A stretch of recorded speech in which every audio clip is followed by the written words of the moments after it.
Senator, You gave Iraq permission to give Iran $10 billion, didn't you? no, Senator. As I mentioned, this was something that started in 2018 under the Trump administration. It allowed Iraq to purchase electricity and to store that money in Iraq. None of that money to date will ever go to Iran. The money is being held for humanitarian purposes. You're not telling the truth, Mr. Secretary. No disrespect, but that's just not true. Hello and welcome back to Congress Lens. I'm Audrey, and after watching that clip, let me say this very clearly. What you just saw was not politics as usual. It wasn't theater. It wasn't exaggeration. What you saw was Senator John Kennedy doing the exact job he was elected to do, asking hard questions that make powerful people uncomfortable. In today's exchange, Senator John Kennedy confronted the U.S. Secretary of State on one simple issue. Why does America's foreign policy keep rewarding regimes that openly hate us? Iran, Venezuela, hostile governments, dictators. Yet billions of dollars tied to these regimes are somehow still moving around under the label of humanitarian or temporary waivers. And Senator John Kennedy was not buying it, neither am I. If you believe accountability should be louder than excuses, if you believe American lives should matter more than diplomatic gymnastics, and if you're tired of politicians treating your intelligence like it's optional, then smash the like button, subscribe to Congress Lens, and drop your thoughts in the comments. Senator Kennedy from Louisiana is recognized. Thank you, Mr. Chairman. Mr. Secretary, the Biden administration has operated as Iran's best friend, hasn't it? No, I disagree completely, Senator. Well, Iran sold Iraq $10 billion, not million, $10 billion worth of electricity. But Iraq couldn't pay them because of our sanctions against Iran. The Biden administration waived those sanctions, didn't it? Senator, So that Iran could get $10 billion. Isn't that a fact? No, Senator. Those waivers started under the Trump administration. That money is still in Iraq. That money has never been to Tehran. It will never go to Tehran. The first waiver was on July 2023, wasn't it? Senator, I believe those waivers started in 2018. The first waiver that the Biden administration did was July of 2023, wasn't it?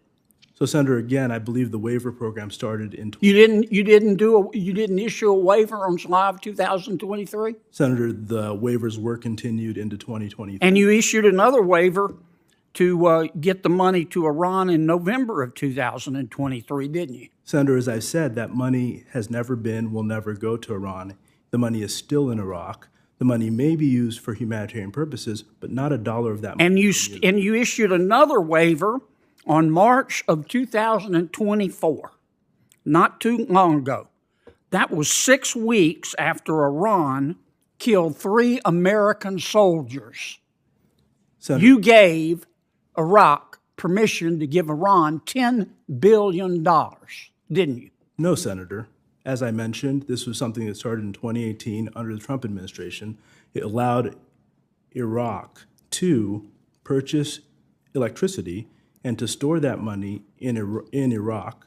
None of that money to date will ever go to Iran. The money is being held for humanitarian purposes. You're not telling the truth, Mr. Secretary. No disrespect, but that's just not true. Senator Menendez and Senator Scott made the point. We all know, unless you peaked in high school, you know that money is fungible. The Biden administration also paid Iran $6 billion to release 5 of our prisoners, didn't it? Senator, again, that money is in Qatar. None of that money has been used. It hasn't been moved. And as I said earlier, while money is fungible in the United States because we care about our people, it's not fungible for the Iranian. So the money's in Qatar, in a bank in Qatar? Yes. Now, what do you think? Who controls that bank in Qatar? Those banks are controlled by those individuals who run that financial institution. I see. So if President Biden says Qatar Bank, don't give this money to Iran, and the Qatar government says, give the money to Iran, who do you think the Qatar bank's going to listen to, Mr. Secretary? So, Senator, those banks in Qatar value greatly their ability to have a relationship with the United States because that's how they make money. Do you believe in the tooth fairy? Ultimately, if we cut off those banks, they will no longer be able to make money. Do you believe in the Easter Bunny? So, Senator, while I understand your point, fundamentally, none of that money has gone to Iran, and that money is not going to go directly to Iran. Now, you did the same thing with Maduro, you meaning the Biden administration. You guys did the same thing with Maduro in Venezuela. You removed all the sanctions on oil and mining, including gold, with Maduro, the dictator of Venezuela, didn't you? So GL 44 and 43 were put in place in Venezuela. 43 has already. Is that a yes? GL 43 has been removed. So you said, okay, Maduro, we're going to remove Maduro, best friends with Iran and Cuba and China and Russia. The Biden administration removed the sanctions on oil and mining in Venezuela. Senator. And Maduro said, I promise you that I'll hold a free and fair election. And then he put all his opponents in jail.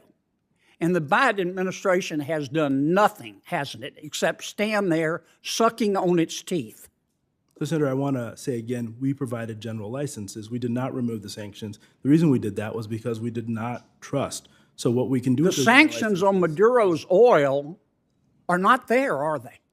General License 44, which gives permission for the sale of oil, expires on April 17th, which will then put those sanctions back in place. We did not remove the sanctions. The problem you folks have is that you want to quote Socrates in the middle of a bar fight. Iran is not our friend. Venezuela is not our friend. President Biden keeps giving them money to buy weapons to try to kill us. Senator, do you not understand that? Sanctions on the Iranian regime. We have not allowed a dollar from Qatar or from the Iraqi electricity fund to flow to Iran. That's just not true. Senator Menendez explained that to you. The money. How can you be that obtuse? Senator, as I've said, our goal is to make sure that we take every action to prevent Iran's destabilizing activity in the region. We're going to continue to go after Iran's sale of oil and try and limit their ability as best we can using the tools that you've given us. I'm here before the Senate asking for additional tools that will allow us to continue to do that. Okay, you saw Senator Kennedy made your point. Senator Warner from Virginia is recognized. Now let's talk about what really happened here. Let me start with this. Senator John Kennedy walked into this hearing and said what millions of Americans are thinking out loud. The Biden administration insists it hasn't sent a dollar to Iran. But Senator John Kennedy wasn't fooled by word games. You don't have to physically wire money into Iran for Iran to benefit from it. Money held for Iran is still Iranian money. Money labeled humanitarian is still financial leverage. And money parked abroad is still power. Senator John Kennedy understood this very simple truth. Speech balloon money is fungible. You can't pretend cash loses its effect just because you renamed it. Now let's talk about the so-called $10 billion electricity deal with Iraq.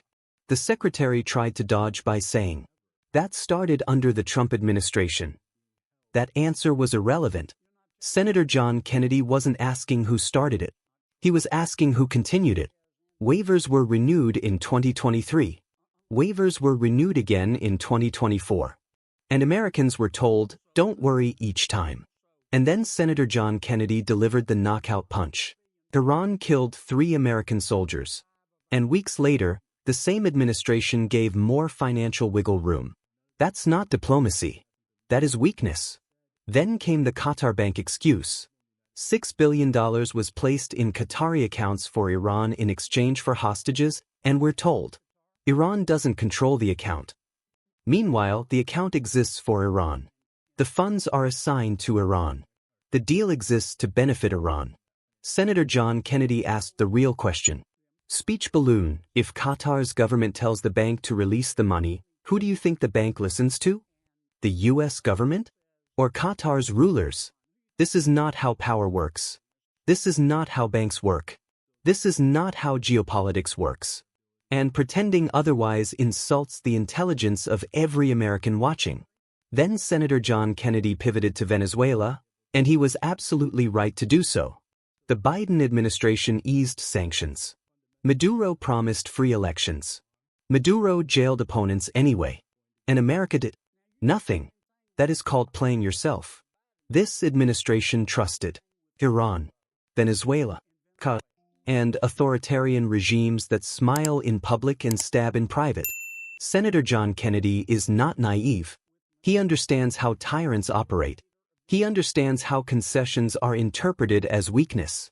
And he understands that pretending our enemies are misunderstood friends is dangerous. This wasn't rudeness.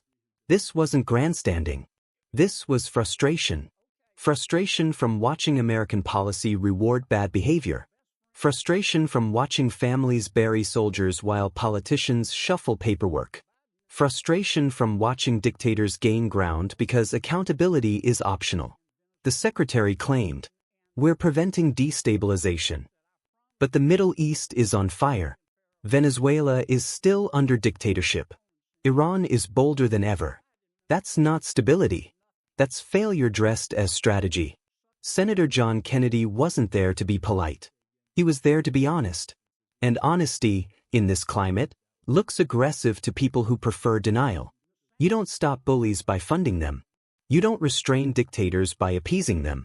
And you don't protect Americans by pretending cash doesn't empower criminals. Senator John Kennedy spoke uncomfortable truth to comfortable power. And that's exactly what leadership should look like.